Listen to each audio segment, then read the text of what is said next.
तेवढा भारी नाही हो. याचं नाव सरलता.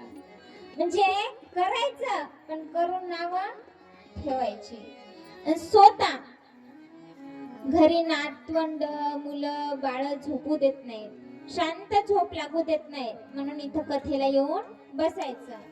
आणि कथा चालू झाली, खांबाचा आधार घ्यायचा, मस्त डुबली टाकायची आणि कथा संपली की जागं व्हायचं. याचं नाव सोता.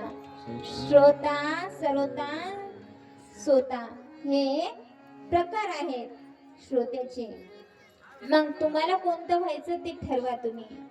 मग तेव्हा ऋषी सांगतात, सूतजी आम्हाला छान कथा सांगा, आमचे काही प्रश्न आहेत. कोणते प्रश्न? 6 प्रश्न आहेत.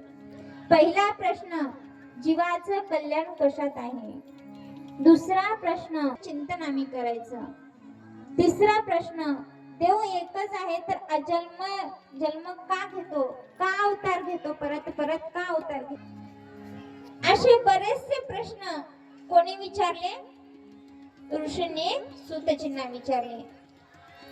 मग या साऱ्या प्रश्नांचं उत्तर म्हणजे श्रीमद भागवत कथा.